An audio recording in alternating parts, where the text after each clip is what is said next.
Hello, welcome back to the second episode of this series on overblown, bloated, and/or overambitious albums. Today, we will be talking about a band that you knew we were going to talk about on this list.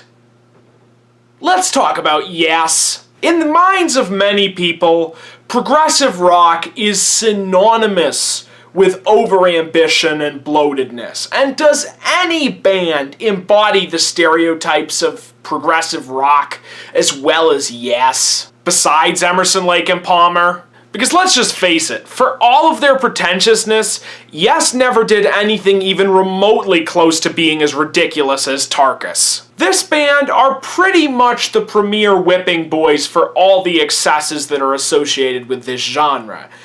And mostly for good reason, as the album we're going to look at today shows. In 1972 to 73, Yes were on top of the world. Their most recent album, Close to the Edge, had been a critical and commercial hit. And they had a massive fan base who were hankering to find out what new and wondrous album Yes would have for them. What wild concept or ethereal spiritual vision this band would create. And in December of 1973, what they got was Tales from Topographic Oceans, a double-disc concept album with only 4 songs. If this album isn't tailor-made for a list like this one, I don't know what is. Now, apparently, it actually did fairly well with the fans upon release. It hit number 1 in the UK, and it hit number 6 in the US, which really goes to show where the popular music scene was in 1973.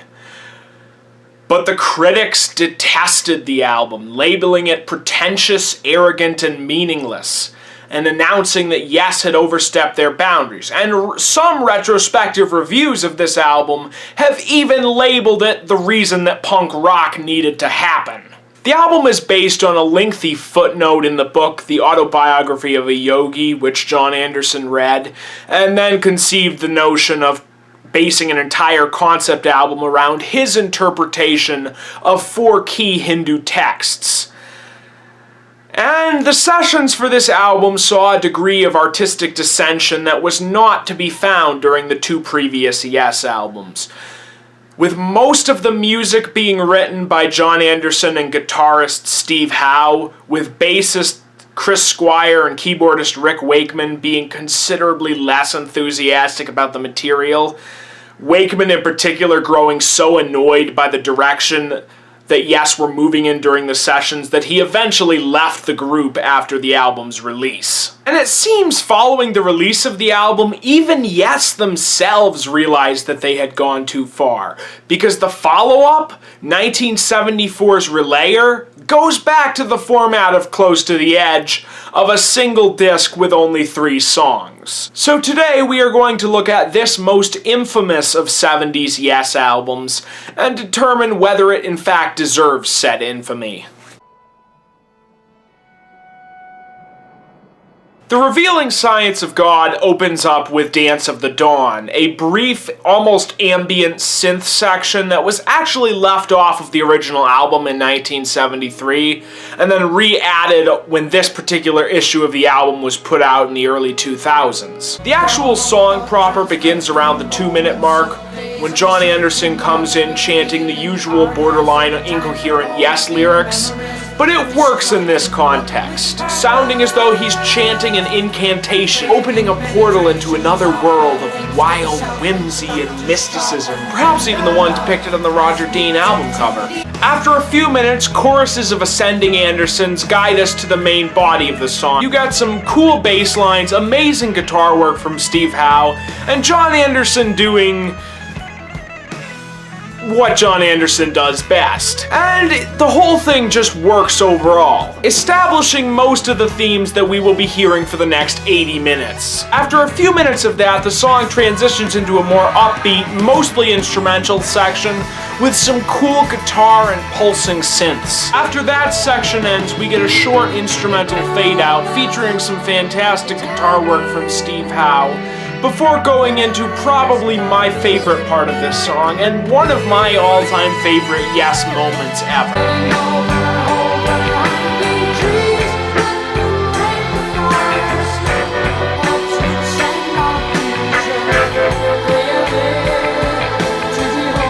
After one more repetition of that sublime chorus, the song picks up speed again, going into another mostly instrumental section, characterized by some chanting in the background, before slipping back into a more pensive mood, providing the introduction for the next section of the song. This is probably the most talked about section of the revealing science of God, which is understandable because in some ways it contains the central theme of the entire song, which is, of course, the revelatory aspect of it all. What is it? Is it some ancient arcane wisdom? Is it God? Is it chicken? Is it eggs? Is it in between your legs? After this section concludes, the song once more becomes up-tempo and more aggressive, before going into a brief reprise of the Getting Over Overhanging Trees chorus, and then bursting into a massive reprise of the main theme of the song, that then closes out with the same esoteric chants that began the piece. The middle two songs of this album really tend to be reamed out when this album is reviewed, regarded as half-finished, overblown messes, but I actually really like the remembering. One of the things that most fascinates me about this song is the way that during the first 8 or so minutes, the song doesn't move abruptly from section to section the way most prog epics do. Instead, evolving almost as a gradual escalation of a theme, adding more and more music and more interesting themes, until ultimately you wind up with a reprise of some themes from the revealing science of God, before going into a more melancholy, synth-heavy instrumental section. And then, in the first major reinvention of the track so far, we get a sort of upbeat, acoustic-y piece, and then a brief, contemplative guitar passage, before going into another yes moment to remember for the ages. And also where the title for their next album came from.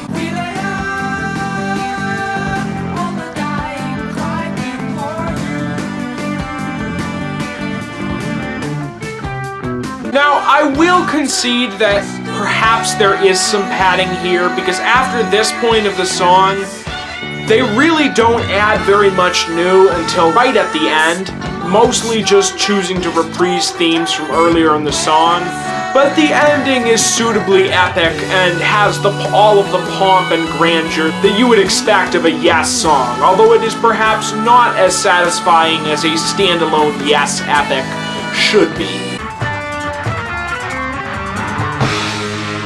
Okay, this is where my opinion on this album starts to get more than a little bit controversial, because everyone, and I do mean everyone, seems to agree that The Ancient is by far the worst thing on the album. A disastrous failed experiment that saw Yes nudging into territory that should be best left to King Crimson. And I will concede that this is easily the least well-constructed of the 4 songs on this album.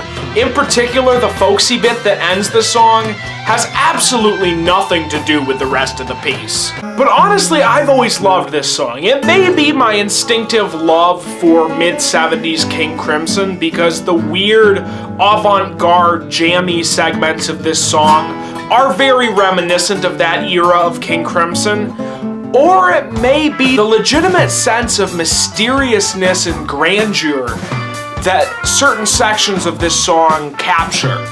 The song is meant to represent the history of man and these ancient civilizations, the giants under the sun, and the arcane knowledge that they have passed down to the present day. And honestly, the main passage of the song, once it emerges out of that first batch of improv, is fantastically atmospheric. It all just works to me, and to be honest with you, when I first listened to this album, many years ago, this was the only song besides The Revealing Science of God that I liked on here. I don't know whether that makes me a freak or something, probably so, but in any case. So now that I've inflamed one set of viewers, here's another controversial opinion. I don't like this song as much as nearly everyone else seems to. For me, it's a good song that feels like it's got some filler in there. After several minutes of entertaining and well-played, but nonetheless somewhat monotonous instrumental work, we finally arrive at the main vocal theme of the song, from which the subtitle comes from, John Anderson singing in French, and it's a lovely little piece. But I personally prefer the next section of the song, which is much more typically Yes in its flow, although there are some fairly cumbersome moments with the lyrics. This eventually gives way to an energetic instrumental piece that is probably the closest this entire album ever comes to actually rocking, with some fantastic lead guitar from Steve Howe, before it goes into this.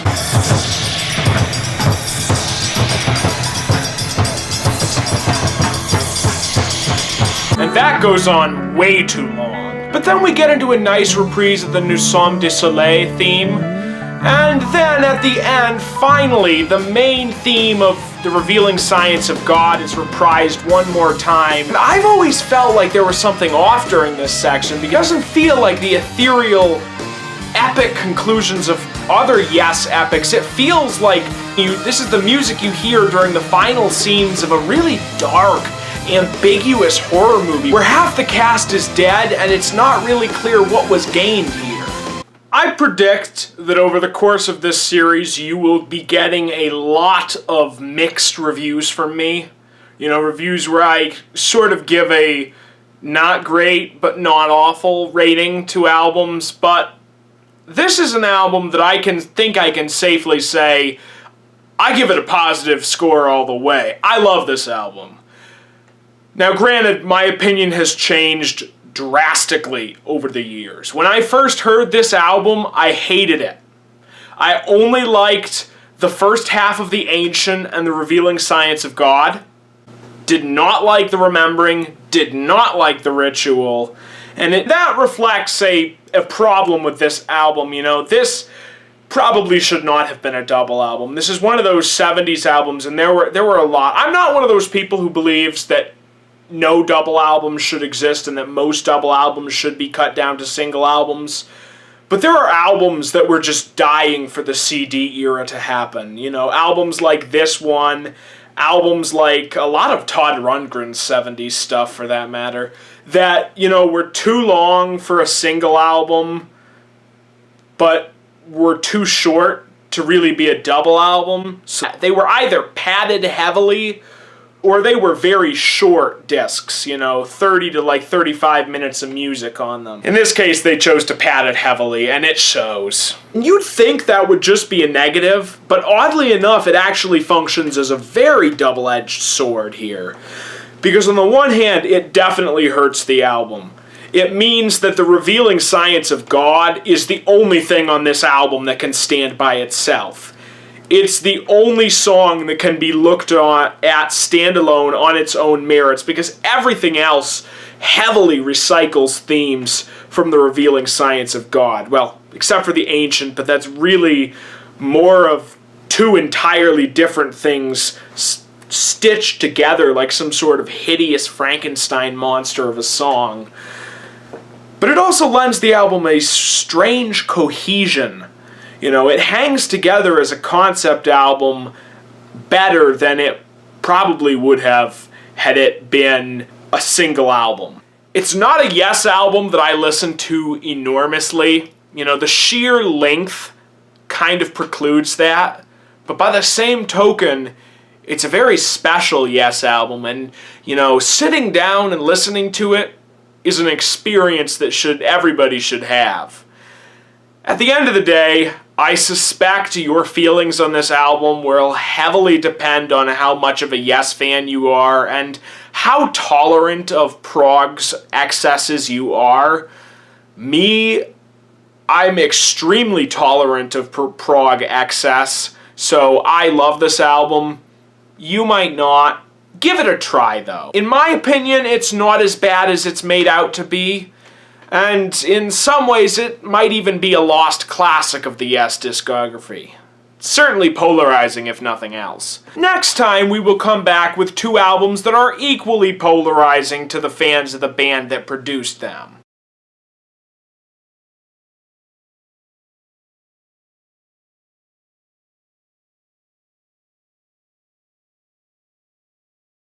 Hello, it's shilling time again. If you want to read lots of well-written, thoughtful reviews by some very talented people, go to tomymostelass.wordpress.com. You can find lots of reviews there. It's a wonderful site. The link is in the description.